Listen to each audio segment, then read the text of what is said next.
जम्मू कश्मीर के daily wagers हों या कॉन्ट्रेक्चुअल एम्प्लॉयज़ हों या नीड बेस्ड वर्कर्स हों या फिर रैबरे खेल हों, रैबरे जंगलात हों, एनवाईसी के मुलाजमीन हों, आप सब लोग भूल चुके हैं इन्हें, लेकिन हम नहीं भूले हैं। आपको याद होगा कि इस बार के कैबिनेट में कुछ बड़े डिसीजंस लेने थे और वो डिसीजंस बिल्कुल भी हुकूमत की जानिब से नहीं लिए गए। ना ही इस बार के बजट में इन मुलाजमीन के लिए कुछ रहा और ना ही इस बार के असम्बली सेशन में इन मुलाजमीन के लिए कुछ रहा। धीरे हुकूमत इस मुद्दे को भूल चुकी है और भूलने के बाद अब इस मुद्दे पे जो है वो खामोशी इख्तियार कर ली है।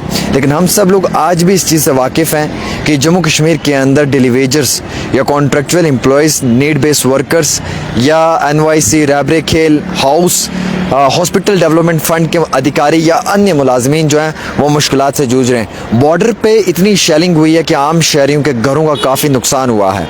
आपको मालूम है कि इस बार की ईद उन लोगों के लिए काफ़ी मुश्किलात वाली ईद है।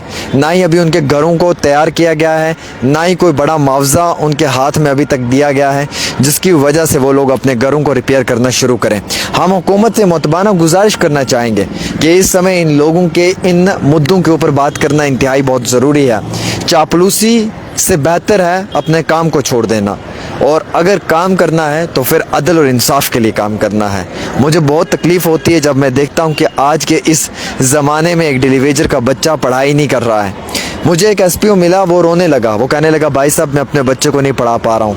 मैंने कहा रीज़न क्या? कहता है सर मेरी सैलरी 12,000 रुपये है, उससे बड़ी मुश्किल से मेरा घर चल रहा है। मेरा बच्चा आगे बहुत कुछ करना चाहता था ज़िंदगी में, लेकिन शायद मैं नाकामयाब हूँ, मेरे अंदर कोई कामयाबी नहीं है जिसकी वजह से आज मेरे बच्चे को मुश्किलात का सामना उठाना पड़ रहा है। माफ़ी चाहूँगा। ये एक घर की कहानी नहीं है, घर घर की कहानी है।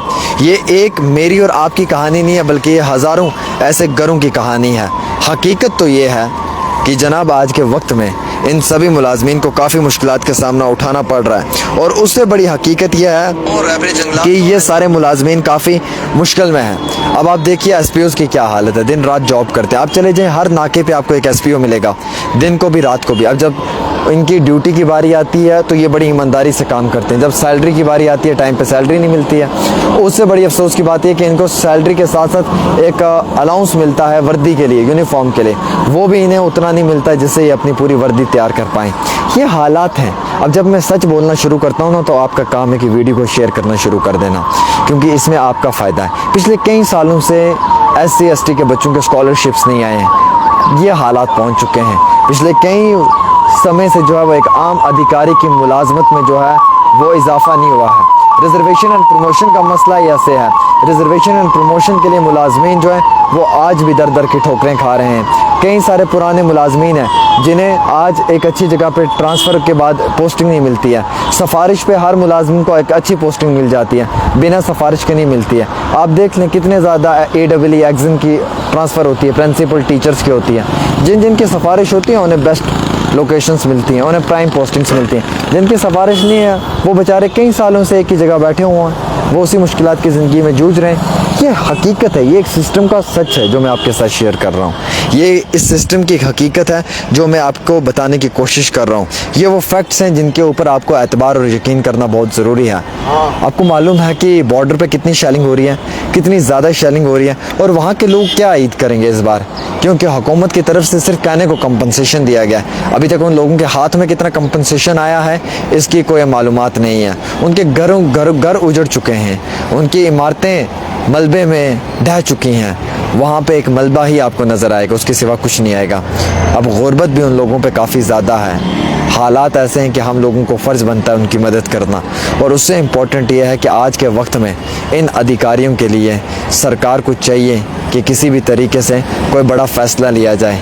भाई साहब साल 2025 है और आज भी 8,000 रुपये की मुलाजमत, 7,000 रुपये की मुलाजमत करना अपने आप में एक अफसोस भरी खबर है, अपने आप में एक अफसोसनाक खबर है। वो इसलिए क्योंकि आज के जदीद टेक्नोलॉजी के दौर में जहां लाखों रुपए महीने के अखराजात में गिने जाते हैं, वहाँ पे हज़ारों रुपए से आप अपना घर कैसे चला पाओगे।